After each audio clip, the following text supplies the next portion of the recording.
Hanggang ngayon, hindi pa rin tukoy ang eksaktong sanhi ng pagkamatay ni Suzanne Dagohoy matapos uminom ng milk tea sa Maynila noong Biyernes.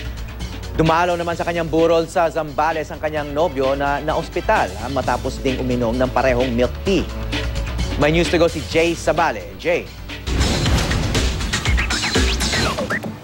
Hawi, matapos ang 5 araw ng pagkakaospital ay agad nagtungo rito sa Santa Cruz, Zambales si Arnold Aidalia para sa burol na kanyang kasintahan na namatay matapos makainom ng parehong milk tea na nakalason sa kanya. Mula pagdating sa burol, hindi na halos humiwalay si Aidalia sa tabi ng kabaong ng kanyang minamahal. Madalas ay nakatitig lang ito, naluluha at hinihimas ang kabaong. Kwento ni Aidalia, hindi niya malilimutan ng pangyayari. Nagsimula raw ito nang mapansin niyang maalat ang milk tea na in-order sa Ergocha. Idunura niya raw ito at saka tinikman ni Suzanne. Pareho raw silang nahilo at tumumba. Nauna raw tumigas ang kanyang kamay. Sumunod ang paa, nanikip ang dibdib at naghabol daw siya ng hininga. Hirap sa pakiramdam ng gusto mong tumulong na wala kang magawa. Napakasakit kasi nandun sa posisyon na yan, girlfriend mo, mahal mo sa buhay. Na gusto mo mang gawin kung ano yung nararapat gawin, wala kang magawa talaga. Na-ospital si Aidalia, ngunit nasawi si Suzanne. Araw-araw, oras-oras, lagi iniisip mo, ba't ganun nangyari? Ang bait-bait ng taong to. Ang daming plano sa buhay.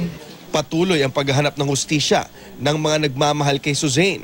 Naniniwala sila na kapag lumabas ang pinal na resulta ng pagsusuri ng FDA at ng otopsiya ay lalabas din ang katotohanan kung ano ba talaga ang sanhi ng pagkalason. Yung challenge nga, ito yung tanong, ano yung substance na ito? At kailangan natin itong malaman, no? Otherwise, halimbawa, isa akong businessman, magtatayo ako ng 10 palamigan at ilalagay ko itong substance na ito. So, itakalat ko to sa maraming lugar sa buong Pilipinas. So, 2 to 3 minutes, maraming fatalities na mamamatay, maraming taong mamamatay. Maging ang mga pulis ay naghihintay rin sa resulta ng otopsiya para mabuo ang kanilang investigasyon. Nakikipag-ugnayan na rin ng PNP sa DOH ukol sa mga sample na nakuha nila.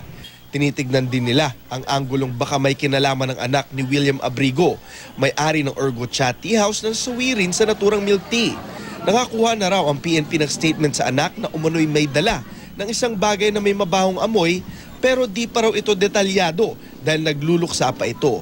Maging si Aidalia, hindi pa rin nakukunan ng pahayag. Nakiusap rin siya na bigyan ng panahon para sa burol at libing ng namatay na kasintahan.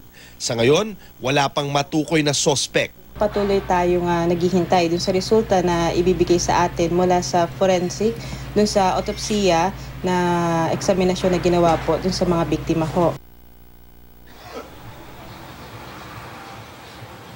Sa Sabado ay ililibing na sa Roman Catholic Cemetery dito sa Zambales si Suzanne at matapos nga daw ang libing ay agad uuwi ng Maynila. Itong si Aidalia para pagpatuloy ang ilang pang pagsusuring nakaschedule sa kanya. Hawi?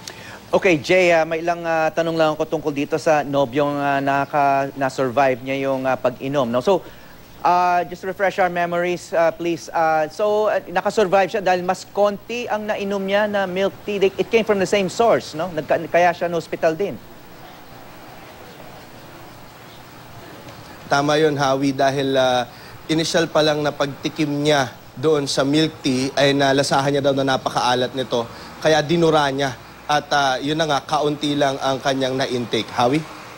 At saka yung maalala natin, yung may-ari rin ng tindahan ay namatay din. So mas marami yung kanyang tinikman o ininom.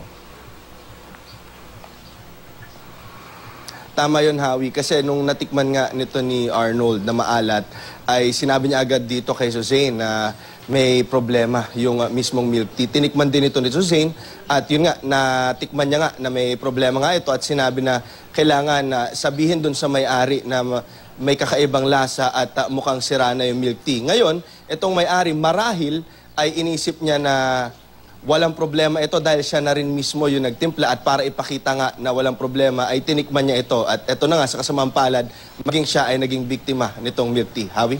At itong si Dalia hanggang ngayon ay hindi pa siya tinetest para sa mga toxins na posibleng nandun nga sa ininom niya. Nung initially, nung nilipat siya sa may PGH, ay nag-undergo na rin siya ng pagsusuri dun sa toxicologist nila ron. Pero ayon sa kanyang doktor, matapos nga itong libing ay kailangan niyang bumalik ulit sa ospital para magsagawa pa ng ilang pagsusuri sa kanya. Howie? Okay, maraming salamat, Jay Sabale.